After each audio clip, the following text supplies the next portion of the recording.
ดีจ้าสาวๆหนุ่มๆทั้งหลายไผ่เนาะที่มีปัญหาในเรื่องของใบหน้า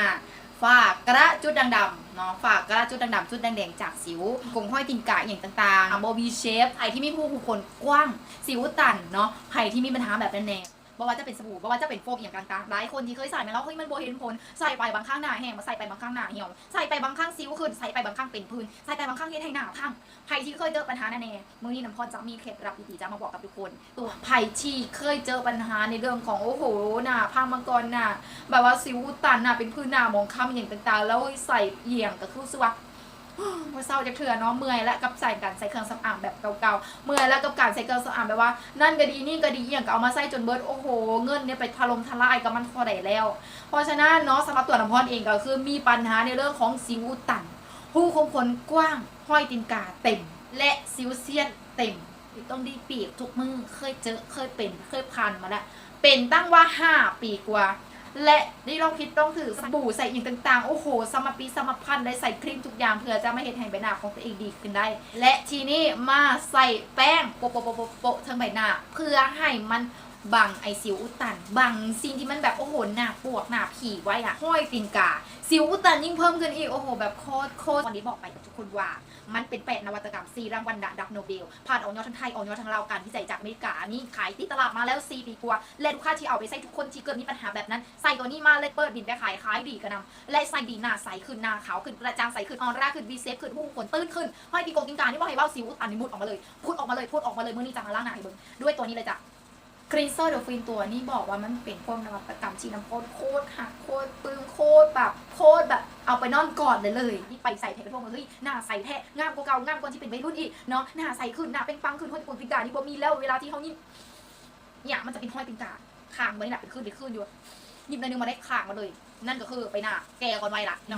ฟินในการล้างหน้าได้ที่สำคัญที่สุดมันแก้ปัญหาทุกอย่างที่ทุกคนเป็นได้เห็นผลจริงภายใน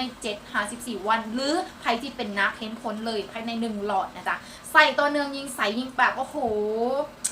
บ่เคยป้าเลยอ่ะเดี๋ยววันนี้มาล้างหน้ากันเลยเนาะเอาน้ำมาใส่หน้ามันเปียกหลังจากนั้นนะคะหลังจากนั้นกะบีบโฟมลงไปเลยเนาะบีบโฟมตัวนี้ไปเลยเนี่ยเป็นโฟมทองคำเนาะเดี๋ยวเพิ่งกันเลยเป็นโฟมทองคำบ่เป็นโฟมทองคำเนาะเห็นบ่เนี่ยใส่แค่นี้พอซ้ำนี้พอขยี้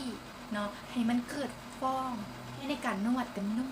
โคตรๆแหละเป็นอย่างต้องว่าคอยฟินในการล้างหน้าเดี๋ยวเอามาปะไว้นี่บ่มีบอลไว้นะจำแล้วกันนะบ่มีบอลไว้เนาะให้ทุกคนได้เบิ่งกันเลยกรีนเซอร์เดอะฟินตัวนี้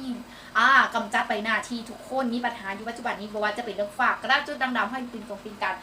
ล้างหน้าและสโลมเนี่ยโฟมทองคำของเขาเนี่ยไปเธอไม่นับรับและป้องกันนวดมันฟินกับการล้างหน้าเนาะมันฟินกับการล้างหน้าโอ้โหแบบโคตรนุ่มเลยอ่ะนุ่มมันใสมันกิ๊กมันแบบเด้งมันแบบกระซับขนาดเนาะกระซับแบบผู้สูงโอ้โหได้เลยเราเอาไปใส่เลยน้องไผ่ที่มีปัญหาเรื่องหน้าเขาฟ้าหน้าปวกหน้าผีหน้าพังมาก่อนให้เอาตัวนี้ไปใส่เลยเนาะการันตี100%ถ้าว่าเห็นผลจริงภายใน1 หลอดเอามาเนาะเดี๋ยวขึ้นเงินให้100%เลย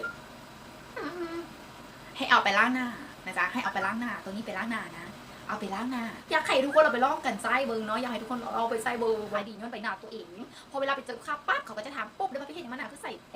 ใส่อย่างหนาคือใส่เทเนาะเขากันแนะนำครีมเซอร์ฟินของเขาเลยบ่ต้องโกหกบ่ต้องเป็นเจ้าขุนเจ้าตาข้าเจ้าเนาะบอกเลยว่าครีมเซอร์ฟินของเราตัวนี้เนาะมันเห็นผลจริงเอาไปให้ลูกค้าใส่เอาไปใส่โลดเขามันใจกันมันติด100%ว่าเจ้าใส่ไปแล้วจะสิหายปัญหาหน้าปวกของเจ้าที่เจ้าเป็นอยู่ปัจจุบันอย่างที่เจ้าเป็นกังวลในใบหน้าของเจ้ามันจะบดไปด้วยครีมเซอร์ฟินสามารถช่วยเจ้าได้เนาะโหแบบใส่กิ๊กอะยิ่งล้างยิ่งใส่เขาบอกแน่นะจ๊ะกรีนเซอร์เดอะฟินเพราะว่าไปใส่